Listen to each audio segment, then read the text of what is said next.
Absolutely beautiful Sagittarius friends, and welcome to your horoscope for 2024, where Sagittarius, I actually love the vibe that is on the table for you for 2024, especially around your relationships. As Jupiter moves into Gemini, we've really got a story of unfolding, especially Sagittarius, if you're looking to make some changes in your life, not only in significant relationships, but in a romantic way as well. We could see there's definitely some different networking this year that is taking you in a whole different direction. But to make sure that you are prepared for 2024, I've taken it up a little notch this year. So you're not only going to get the overview of the outer planets, which really govern what we're doing long term. You'll get that from me. But I've also paired with 4 other brilliant astrologers who are masters in their area of astrology. And we are going to bring you Wade Caves with finance, Christopher Renstrom taking care of you in your relationships. We've got Cameron Allen not only bringing you medical, but also movement Sagittarius that can really benefit you through all of 2024. And then Tiffany Harlick is going to handle our spiritual development, and she is going to tie it all together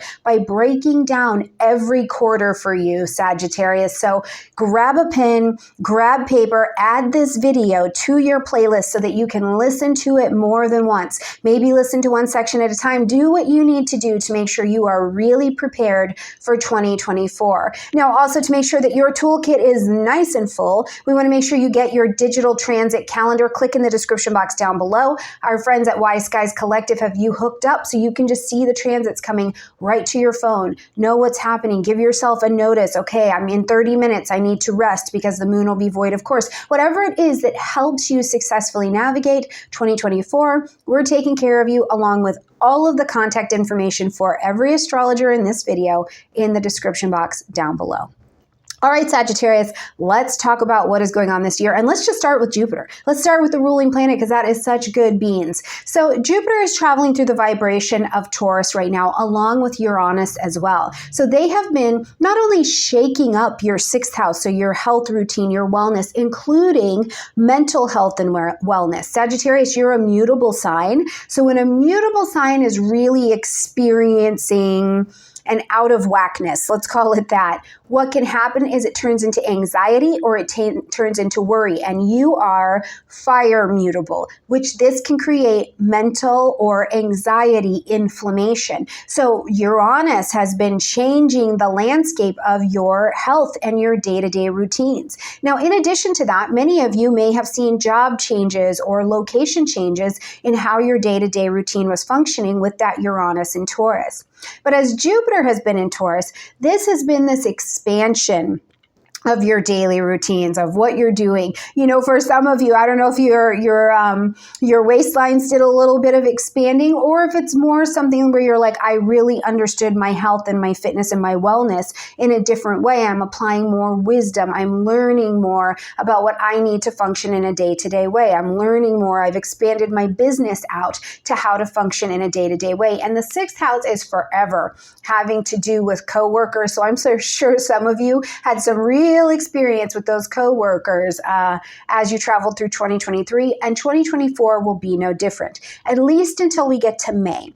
In May, we're going to see Jupiter move into the vibration of Gemini. Now, this is going to light up your 7th house space, and this is where Jupiter moving into this sign, first of all, go back into your life 12 years ago, because it's when Jupiter was here last. What was happening around conscious, chosen, one-on-one relationships, significant relationships in your life. Look at what was happening then, and look at what you learned that you have the wisdom to bring to the table now. Now, Gemini is a networking, communicating kind of energy. So for many of you, you may experience this expansion of your network, of being with or around people who will become significant relationships, even romantic relationships or business partnerships for you as we're traveling through 2024. Now let's talk about this Pluto energy, because Pluto's been dancing between Capricorn and Aquarius, and we will continue to do that in 2024 before Pluto stays in Aquarius in 2025 for that long haul, okay? So we've still got this dance going here between your financial house, your 2nd house, where Capricorn is, and your 3rd house, which is the house of communications, intellectual pursuits, and things like that. So as we're going to see Pluto continue its journey in Capricorn, first of all, changes to your finances, how you make money, the value of how you make money, maybe even job changes like I spoke to, companies, or what has been an authority in your financial life has had a really big reset. And for some of you, it maybe looks like, did you take on investing? Did you take on your taking care of your finances or making money in a different way? I do think for many of you, there was a job change, at least at the end of 2023, somewhere in the fall, winter, there may have been a change of circumstance to the job. But this has brought your attention there, and you will keep it there for most of 2024. Now, we'll see Pluto pop in with a little dance into the third house, and you switch from being so money-minded to going, okay, what are my intellectual pursuits? How am I communicating? Pluto in Aquarius has to do with technology. It has to do with your tribe, your groupings of people. It has to do with making money via science, the internet, math. Things like this are going to start to be really top priority. And for some of you too, because this is a third house, whether you're starting that website, starting that online real estate business, selling something online, maybe you're doing drop shipping, or you're even going to be taking or teaching classes online, that Pluto in Aquarius could be really making life possible for you in a way that you just had not been accustomed to in this last, 20 years for sure. Okay, we're going to see the nodes traveling through Aries and Libra, and this is a little bit comfortable for you because you do, as a fire sign, resonate with that Aries fire, and you can also get on board and expand with that Libra air. Fire and air work beautifully together. We'll also spend the year with the outer planets moving more into fire and air. We'll see Mercury retrograding in fire all year, so the year, Sag, is a little bit more comfortable, okay?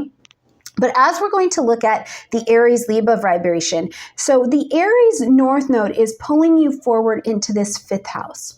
And first of all, Sag, it's like, what do you want to usher in? What are you going to initiate? You have to do it. You are the Aries. You have to say, I'm doing this. Now, this could be romance, a new romance. You're taking an initiation or a new view of love, pleasure, play, your creative expression. You're like, yeah, I need to express me now. For those of you that have children or things around children even, because some of you Sagittarians, you may be like, I'm not at a place where I want to have children, but I teach children and I love your traveler vibe. Maybe you're teaching children in another country or another city, whatever it is. This Aries vibration is empowering you to make a start, but it is saying you need to initiate yourself in this direction or take some initiative here, okay?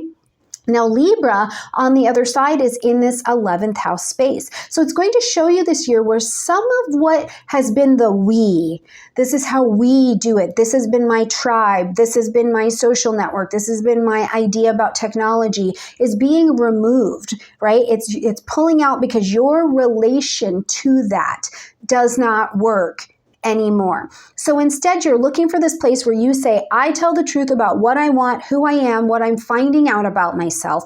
And that leads me to taking initiative on doing, being, having that thing.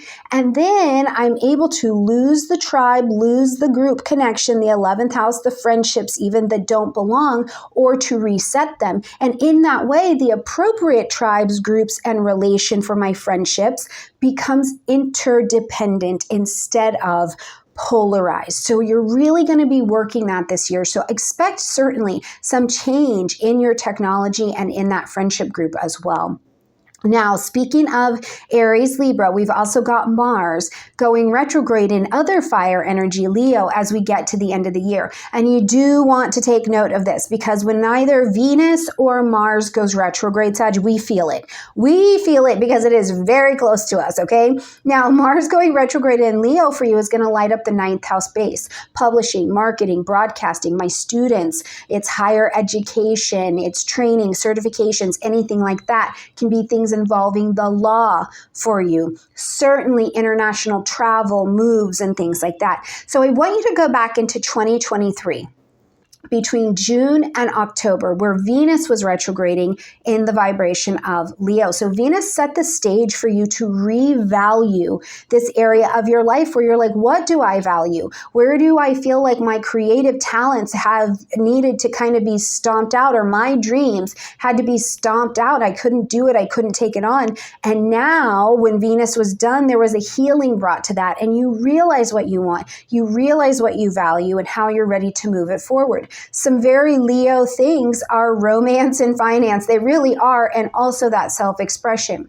So Venus cleared the way. Now Mars is going to show you how to take action in this ninth house space. So even if it's just taking action to study a new philosophy, maybe you've changed your major, maybe you changed your course of study, maybe there's a change of where you would like to live moving forward. Whatever it is, that Mars retrograde is going to help you figure out how to readjust a strategy in order to get yourself in place and position that you would like to be. Now, Saturn and Neptune are going to continue to travel through this vibration of Pisces through your fourth house this year. So Neptune in Pisces is first of all, giving you this idea, and especially at the end of 2023, whatever you have thought about home, family, real estate, property, your childhood, your roots, things with your parents, right? Neptune in Pisces is like you had some ideas or ideals about this area. And when Neptune came direct, it was like, whoa, that's not right. I was seeing something that's not necessarily true, you know? And now you're faced with a different reality. And that's cool because it lets you grow spiritually in this area and dissolve what is not the truth of this area for you, okay? And Saturn here in Pisces, as it continues to travel, is going to help you create a solid spirituality and a solid container for emotional mastery about the truth that you're seeing. So what does this look like? You know, did you think forever, I have to live in this place because it's where I was born and it is what I know? And now you're like, whoa, I've seen the truth. I maybe don't have to. I can live anywhere in the world I want to. You know, did you see something about your parents or your mother and you're like, wow, that wasn't true. And there's a space and an opening for forgiveness. And then you're taking action and living in a space of forgiveness. Whatever it is, the changes to the home zone, you're going to be taking pretty seriously as we're traveling throughout 2024. So my beautiful Sagittarians, there is plenty going on for you. I do think it's going to be a much more comfortable year for you than when we were in so much earth and water. But you let me know in the comment section down below how things are unfolding for you, and make sure you get your own personal natal chart, okay? Head over to stormiegrace.com, go see one of our other astrologers, go to Cafe Astrology, astro.com, get your chart so that you can see how this general horoscope also is playing out in your personal chart. And if you're like, Stormie, I don't really know how to interpret that, don't worry. You can stay right there at stormiegrace.com. I've got a whole new index of planets, houses, placements, so that you can look up like a big fat encyclopedia whatever is going on in that chart and start to explain and interpret your own astrology and really make it make sense. All right, my beautiful Sagittarians, I love you a ton. Enjoy. And right now I'm going to leave you in the hands of Mr. Wade Caves, who's going to take care of your financial timing for 2024. Bye, Sag. So this is a very challenging year for the mutable signs, and the two that I would say are probably getting hammered the hardest, I would be thinking Pisces and Sagittarius. So let's go ahead and take a look at what's going on, because we do have some good aspects too. So let's draw some attention to that first. You know, in February, in the beginning of the year, Mars makes its ingress into Aquarius, which is in sextile to your natal sun or ascendant, whichever is in Sagittarius. I also like Mars in Aries at the end of April for you. That's in trine to your natal sun. And same with November, early November, Mars moving into Leo. The problem with 2024 is how much energy is in the mutable signs, and that activity seems to be a bit problematic.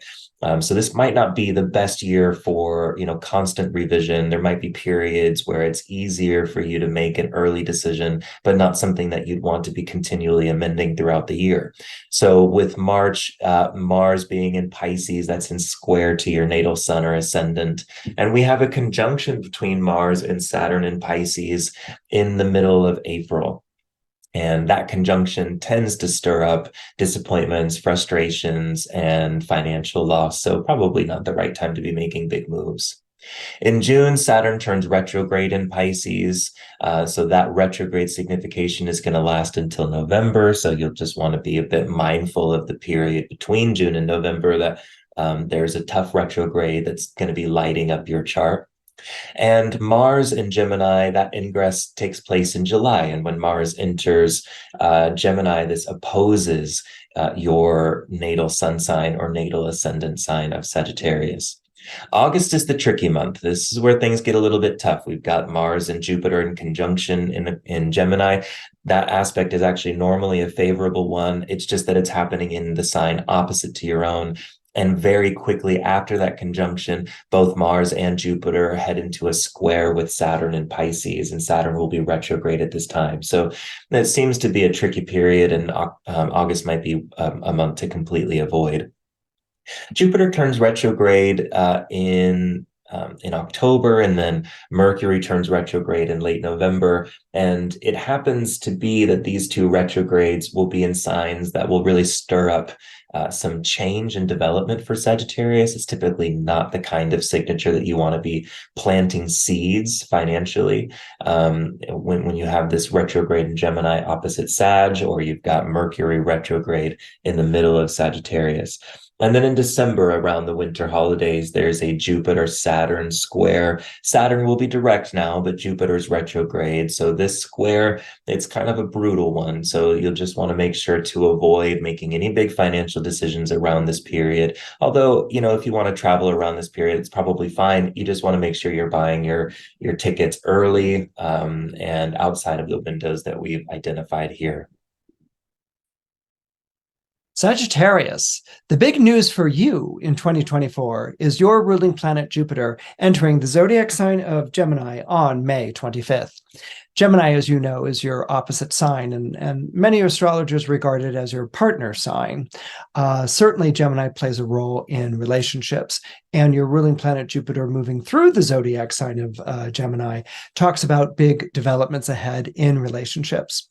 Now, as a Sagittarius, you may find yourself suddenly falling for someone who's from another country, who's from another culture, who's from a different economic bracket than you are.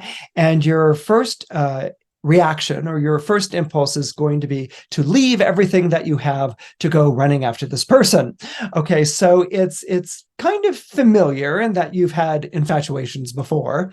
Infatuations are common currency as far as Sagittarians are concerned, but this one really packs a punch. This is going to be an infatuation. Let's call it an attraction, a yearning for someone who really strikes you as being very powerful, like maybe potentially a soulmate. I bet you're probably saying soulmate at the time that the two of you meet. But there's something about the circumstances of you two getting together which is thwarted. Some signs would be like, oh, this is too complicated. I'm stopping right now. Other signs would be like, oh, that's the way of love. It comes into your life and moves everything upside down. But alas, we must part ways. With you and this particular fascination, the more complicated it gets, the more drawn to it and irresistible, the more drawn to it you are and more irresistible it becomes. And what this is going to be doing is, again, this person is from a very different walk of life than you are. So, of course, it will be raising questions with family and with friends and with loved ones. They'll be like, hey, what's going on here? Like, or wow, this person is like, whatever, do you think you could keep up? There will be a real difference in terms of it. And your first instinct will be to leave everything behind and run away with this person. And that's something that's not going to be doable. Why? Because you have Saturn in Pisces, and Saturn will be squaring the Jupiter. Saturn in Pisces will be squaring the Jupiter in Gemini on August 20th and again on December 24th. What you may discover with these squares is that there is a steep cost to your action, or that there's a steep cost for your partner to be with you. So again, this could be different economic brackets. This could be different cultures. This could be a partner who's switching sexual preferences to be with you. You know, something in which it's very dramatic. It's a turnaround. It's something that's very different. And it's raising a lot of questions as to whether this whole thing's going to work out. But part of what goes into deciding whether it's going to work out is what the cost is going to be. Now, if you're single, then you may be, you know, able to go and be with this person.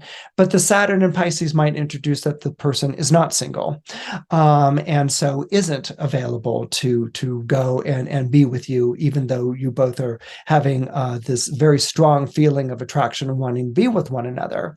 That could be a complication right there. Or the person's, you know, has to make a cultural shift or a change in some way. Maybe you're married, maybe you have a family, and you're going to be like, I'm leaving it all for you. You know, Jupiter's been known to do that when it's traveling through your opposite sign. There, you may have to ask yourself some questions as to whether this is feasible or not.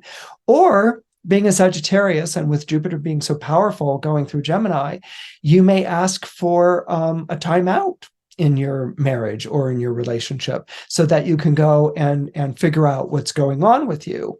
Your partner may not be thrilled with it. Your partner might say that's a deal breaker. Then again, your partner might be like, take the time out and let's see where you are on the other side of all of this. So that is also something that's feasible. It's not out of the question as Jupiter is moving through your opposite sign. What I can definitely assure you is that it will be a whirlwind. It will turn your world upside down. Please cut the cough. What I can assure you is that it will be a whirlwind. It will turn your world upside down. And do the two of you come together and get together? Well, Pluto is moving into Aquarius.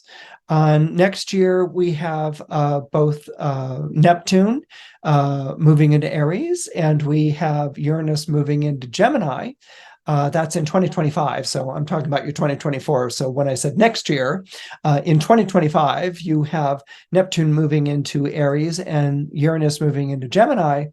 So that's what indicates to me that this may be more than just a whirlwind thing, that it may have legs, but it may be quite the telenovela throughout 2024. In other words, it may be quite the soap opera from May 2024 into the beginning of 2025. Hey everybody, and welcome to your 2024 medical astrology forecast for Sagittarius rising.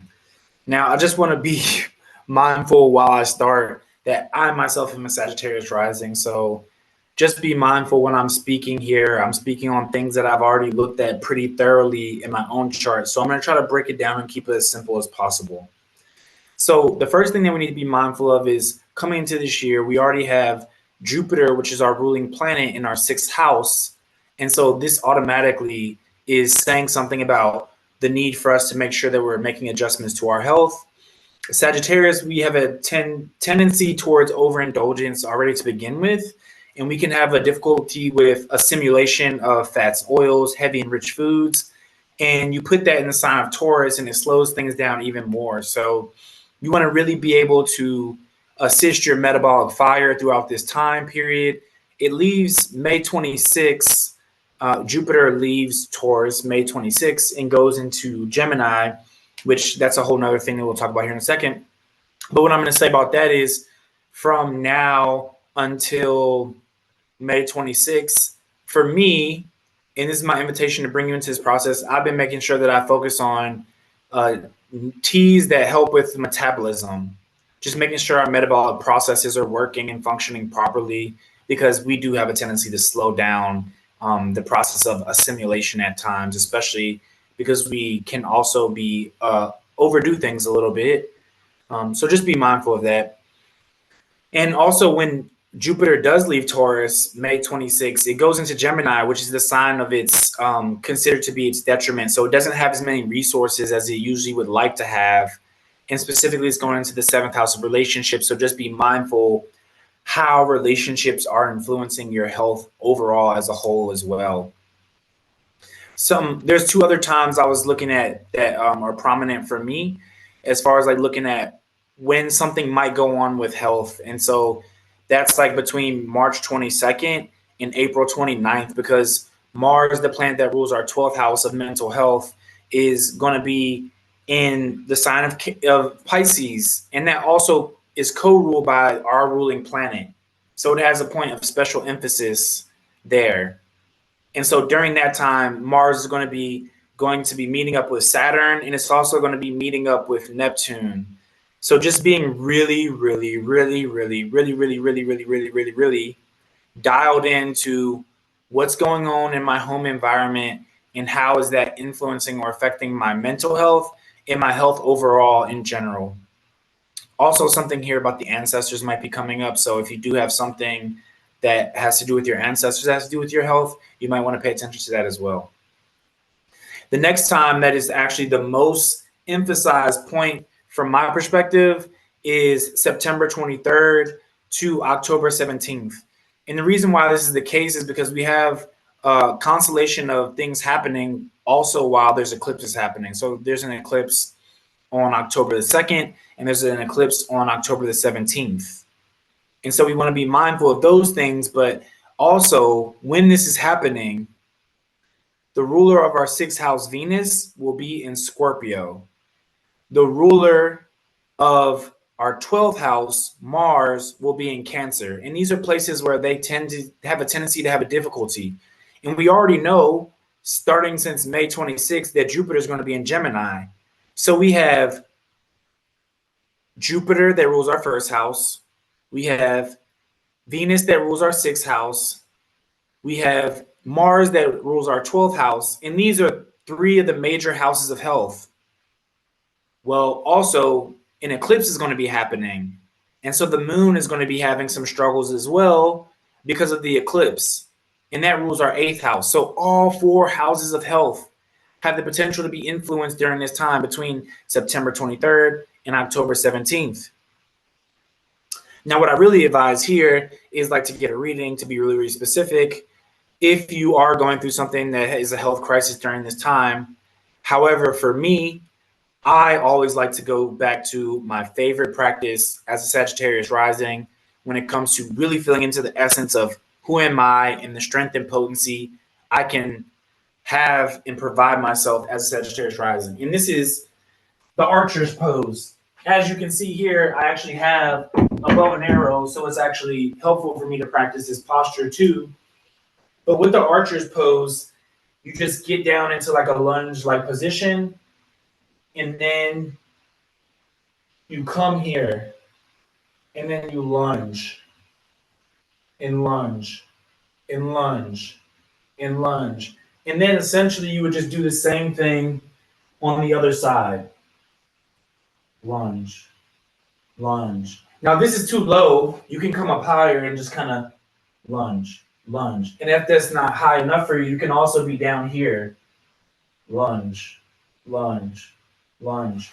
So just being mindful. The reason why I'm picking that is because I'm focusing on strengthening what and who we are as Sagittarius risings, because there's a lot going on, and to try to pinpoint one thing when I'm talking to a large crowd, when there is this many things going on, you know, I just don't like it. And I feel like it wouldn't be diligent. So just be mindful of all those things.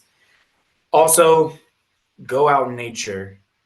Whatever you do, take a hike, go out in nature, and just like be with the essence of, natural law, and just follow the light of nature as much as you can. If you don't know what that means, just go out in nature and hang out.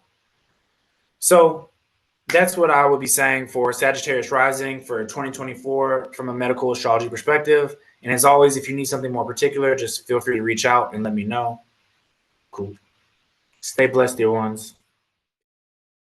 Hey Sagittarius, I'm Tiffany Harlick, and I'm so excited to provide the 2024 spiritual forecast for you. If you've got a Sag sun, moon, or rising, or you're watching for a Sag you love, then you're in the right place. Let's jump in with a quick promise to you. My promise to you is to give you clear, concise, and accurate information in a way that you can understand. That's my Virgo midheaven. Your promise to me is to follow your free will, to follow your heart, to follow your bliss, to follow your direction and impulse, and to never use astrology against yourself. Your spiritual opportunity, Sag, is to find soul friends, to make these meaningful connections that help you live with your heart on, like just hearts wild. This is about karmic connections this year. This could be your lover, this could be your best friend, but the idea here is that the support of friends is going to be critical for you in 2024. I want you to have recognition that brings you joy. I want you to feel fulfilled by your connections, and I want you to leave some room for creativity. And don't stop before the miracle happens. Your mantras are: home is where the heart is. I'm naturally attracted to experiences that create an immense amount of joy and creativity. Trustworthy and honest friends are an important part of my soul's journey. Your ruling planet is Jupiter. And so Jupiter is a primal motivating factor in helping you decide how to use your energy in 2024. And I'm going to help you see that through the transits of Jupiter throughout the year.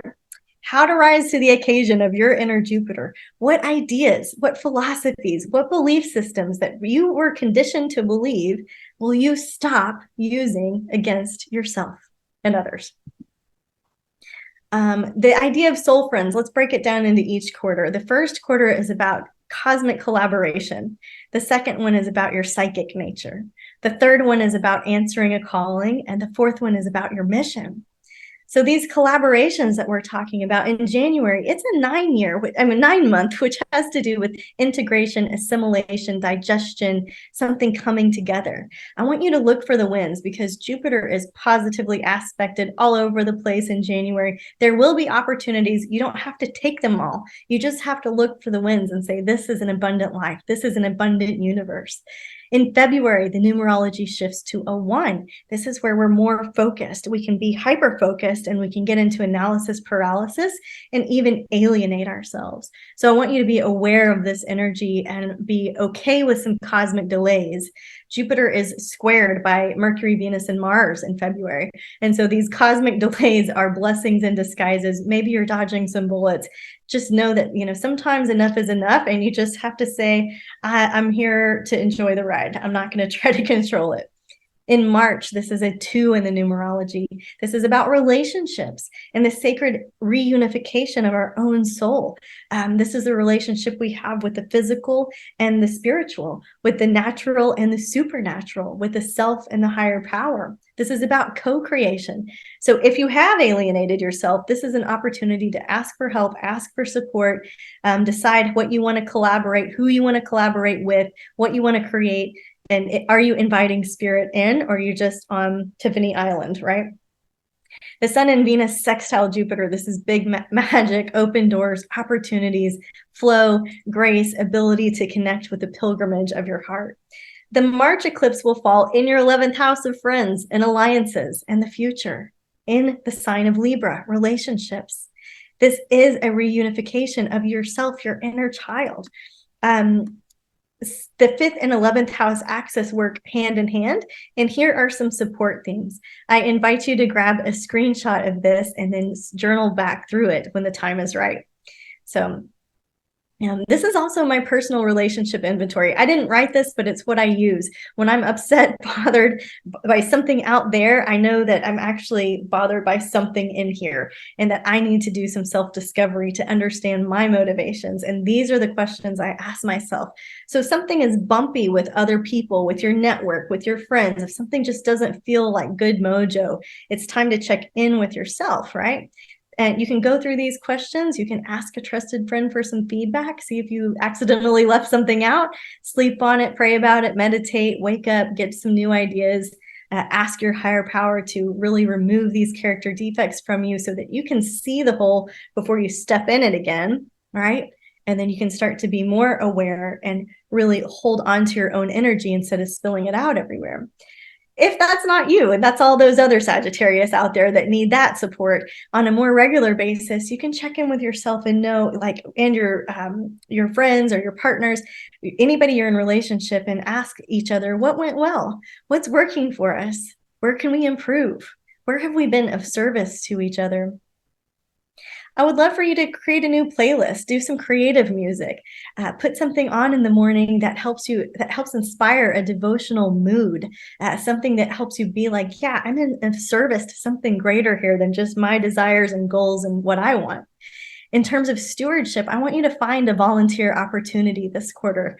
And in terms of an activity, I want you to write down a list of 5 people that you love, admire, just think the world of.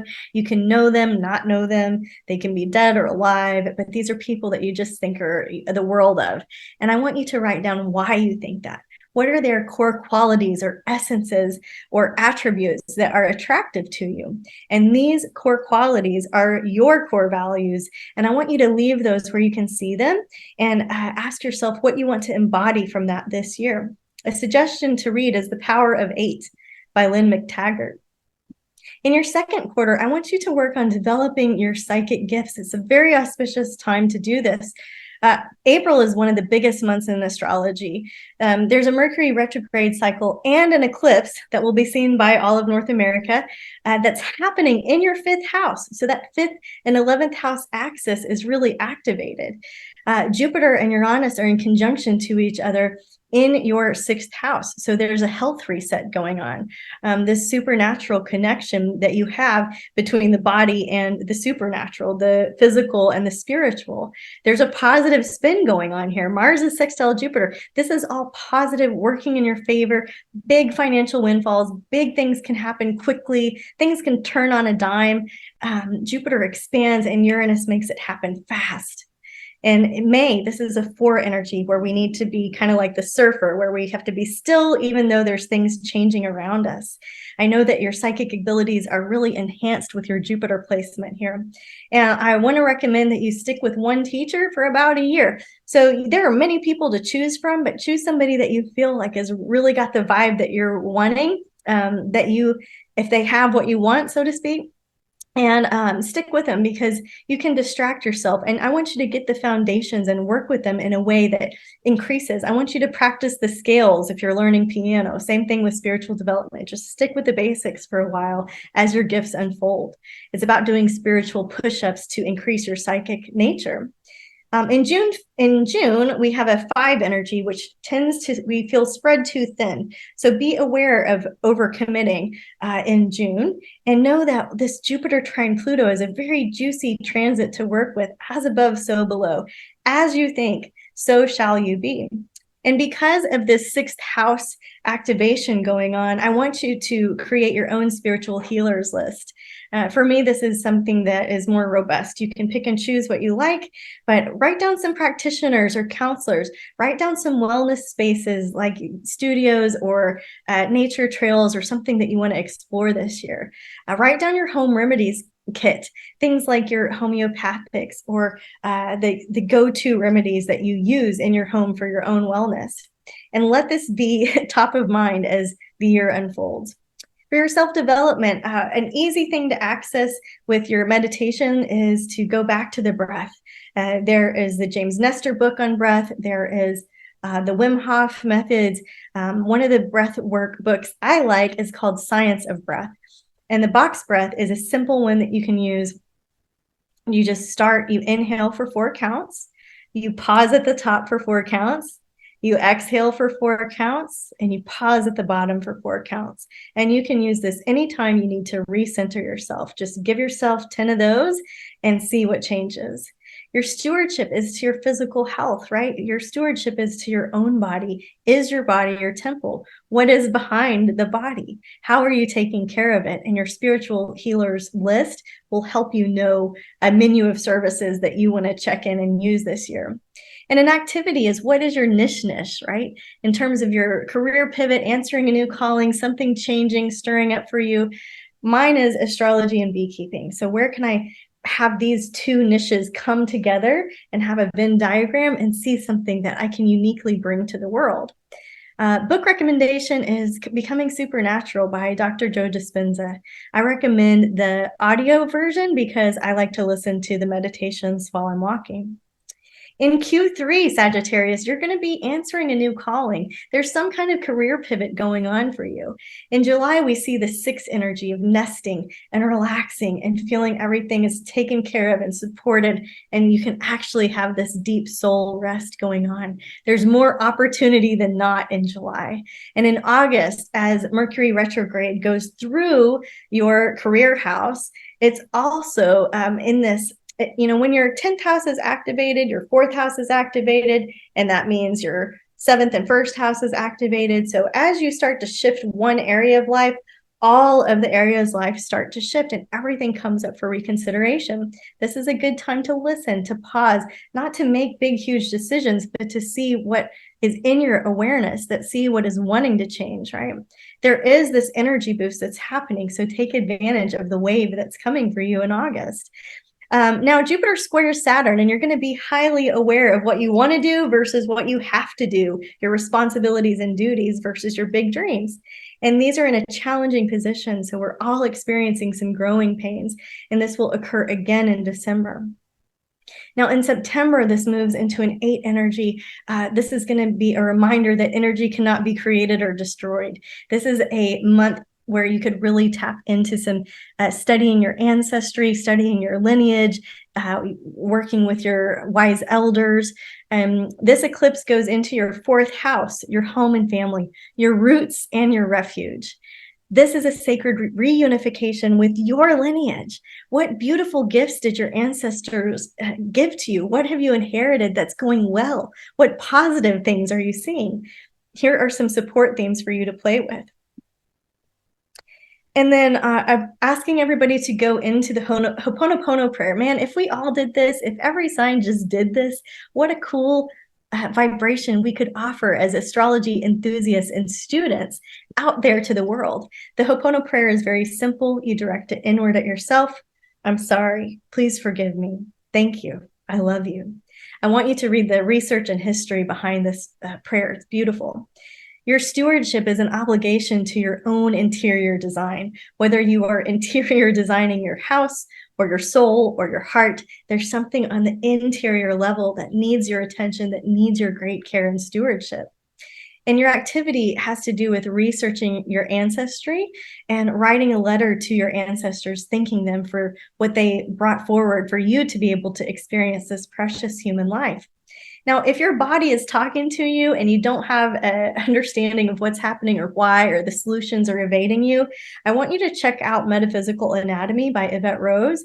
She shows you the supernatural component to the physical body.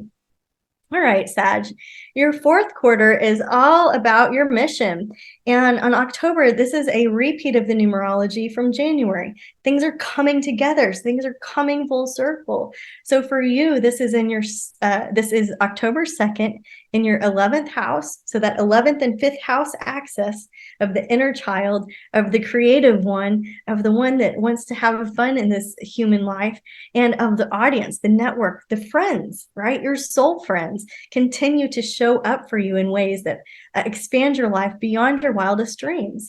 There's an energy transmission. There's an information exchange going on between you and your network in October. In November, this is that one energy, that focus energy. And Jupiter will help you right-size your thinking here in November. Mercury will retrograde in your 1st house of yourself and your identity, right? This can be when you want to have a fall makeover, but it can also be something a little bit more spiritual and deep, that way to connect inward, right? That way to have some self-awareness. This Mercury retrograde period helps you see you differently, right? For the purpose of your own evolution and grace. And in December, we've got the main thing is Mars retrograde in your 9th and 8th houses, right? And so this is going to help you understand what spiritual journeys you want to go on, what places you want to travel to, what cultures you want to study and dip into, and maybe revisit some themes around those topics. Now, December 24th, we are revisiting that energy from July where we have those, August, where we have those growing pains and we have those tensions. And so what's in your awareness now? You don't have to do anything. It's just about looking out the window, enjoying the ride. So I'm also offering for you this month a personal mission statement idea. Do you need to update your bio? That's about the first house, the self, the identity. Are you starting your autobiography? Are you recording your life story? And do you have a spiritual mission statement? Here are some questions for you to consider. In self-development, I like to offer you guys the Silva method. Jose Silva was born in El Paso, Texas. You can find his method for increasing and improving the states of the mind. Some people use this for manifestation, but he says this only works if your vision, your spiritual vision, includes a solution and a way to help many other people. So see if the technique works for you. Your stewardship has to do with your soul responsibilities. How are you doing with your friends and your pets and the nature and the earth and the responsibilities, the things that you are in stewardship of? And for an activity, who are your council elders? This could be people you know or don't know. This could be just somebody that you really admire and you want their advice. This could be your higher power. I want you to write to them, your council of elders or your angels, your beings of light. I want you to write to them a question with your dominant hand, and I want you to answer a question in your non-dominant hand and see if you get some insights or ideas. A book suggestion is Warrior of Light. There's a lot of little brilliant tidbit nugget pieces of information. So we have one more slide to go, but before we get there, I just want to show you where you can find me. I'm at tiffanyharlick.com.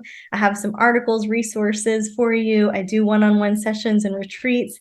I have an astrology newsletter, a podcast, and you'll see some stuff about beekeeping with my site. There's some of my outside resources, and I'd love to introduce you to the digital astrology calendar. If you use the code Stormie 2024, you'll get $10 off thanks to our friend Stormie. And the astrology calendar, I've been writing it for 7 years. It comes in 6 languages. It travels with you through any time zone. I use it on Google Calendar, but you can use it whichever calendar platform you like. And you'll click on the title, it'll expand, and it'll have a description of what's going on in the skies. Or you can just look at an emoji and at a glance get a vibe for the day. If you'd like to become a certified astrologer, I'm teaching at the Lisa Williams International School for Spiritual Development in 2024, and I offer free classes at my membership. So if nothing else, know this.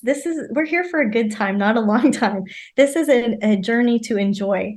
I want you to enjoy the ride. I want you to make those soul connections, have fun, lighten up, right? And know yourself and to love yourself. That's your real purpose, is to love yourself. So it is my honor and pleasure to work with you all until we can see each other again. Have a great year. Have a beautiful year. And just namaste.